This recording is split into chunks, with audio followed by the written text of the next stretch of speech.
Saúdo a todos os irmãos da Igreja Power Internacional, que está sob os cuidados pastorais do nosso pastor presidente, pastor Anderson, não é? Deus abençoe os irmãos. O pastor tem velado pela nossa vida, não é? Tem orado, tem cuidado, tem velado como um verdadeiro pastor cuida das suas ovelhas, não é? E, irmãos, embora o espaço de distância que nos separe seja de quase 500 quilômetros, mas isso não nos impede de termos comunhão, união, coinonia um com os outros, não é? Embora nós estamos vivendo em tempos de pandemia, não é? Em tempos de quarentena, que é um isolamento social para que não se propague, não é? E evite também o contágio das pessoas com este vírus chamado coronas, não é? Isso tudo parece um tanto quanto radical, não é? Mas isso pode nos salvar. Portanto, temos que obedecer ao governo e às agências de saúde, porque isso pode salvar a nossa vida, pode salvar a tua vida e a vida da sua família. E como isso pode acontecer? Ficando em casa, não é? Ficando em casa. Na verdade, este foi um dos princípios que Deus usou na sua palavra, não é? Quando Ele quis proteger o seu povo, quando Ele quis guardar o seu povo. E ainda hoje a nossa vida tem que ser assim. Nós temos espiritualmente que estarmos também refugiados nele. Temos que estarmos guardados nele. Temos que estar escondido com a nossa vida em Deus. Não é? Temos que estar com a nossa vida escondida em Deus para escaparmos dos dardos inflamados do maligno, para escaparmos das setas do maligno, para que possamos escaparmos como o pássaro escapa do laço do passarinheiro. Os pássaros ele escapa do laço do passarinheiro quando ele tem prudência, não é? E ele não entra no laço do passarinheiro.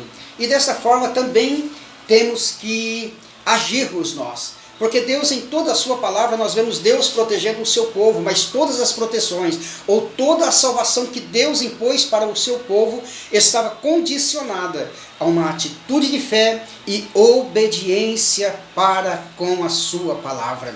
A Bíblia nos diz, no livro de Êxodo, capítulo 11 e capítulo 12, que a salvação de Israel, na noite em que os primogênitos do Egito foram mortos, a salvação daquele povo estava condicionada a não somente que eles passassem o sangue nos umbrais da porta, a não somente que eles passassem o sangue nos batentes da porta, mas que eles permanecessem dentro de casa até que o anjo, o ceifeiro da morte, houvesse passado. Então, eles tinham que permanecer dentro de casa durante aquele período. A salvação de Raabe, conforme o livro de Josué, o capítulo 2, a salvação de Raabe e a sua família na condição da conquista de Jericó por Israel, estava condicionada a que ela e a sua família permanecessem dentro de casa.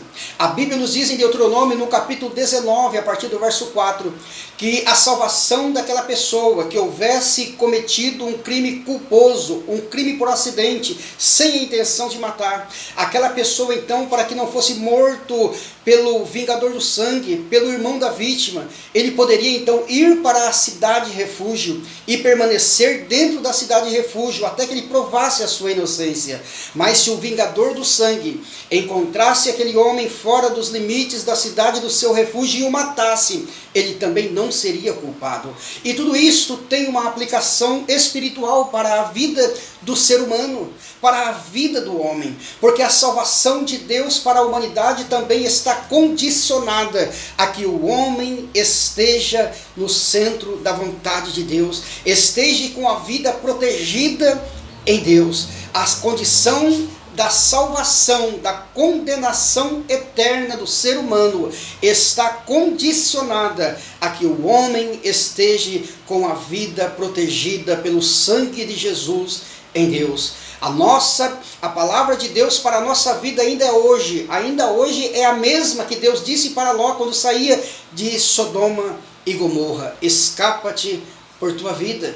Não é? Escapa-te por tua vida e não olhes para trás. Portanto, o melhor lugar para se estar no meio das adversidades da vida, dos contratempos da vida, é no centro da vontade de Deus. O melhor lugar, o lugar mais seguro, o lugar mais protegido, não é um lugar geograficamente falando, é um lugar espiritualmente falando. Porque a condição do ser humano na eternidade. Ela só pode ser resolvida aqui e agora. E a forma de nós nos protegermos é estarmos no centro da vontade de Deus, com a nossa vida protegida em Deus, porque se o inimigo nos encontrar fora da vontade de Deus e nos matar, as consequências serão terríveis. Tudo isto que está acontecendo nos ensina verdades espirituais. Jesus, ele foi um grande contador de parábolas, ele tirava lições profundas de coisas simples para ensinar coisas espirituais. E isto tudo que nós estamos vivendo nos ensina uma realidade. Nós estamos dentro da nossa casa, protegidos de um vírus, mas e a nossa vida espiritual? Será que ela está protegida do inimigo que tenazmente tenta ceifar e nos destruir? Será que a nossa vida está realmente dentro dos muros de fogo, da proteção de Deus, que Deus nos disponibiliza? Então, que possamos nos proteger, que possamos estarmos protegidos, como o salmista. Eu não vou explicar o texto aqui, mas as palavras do salmista é a mesma que nós devemos aplicar em nossa vida, não é? Tem misericórdia de mim, ó Deus, tem misericórdia. Na sombra das suas asas me abrigo até que passem as calamidades. A calamidade deste vírus vai passar e a calamidade deste mundo também vai passar. Muitas calamidades haverá de vir sobre este mundo e todas as calamidades elas vão passar.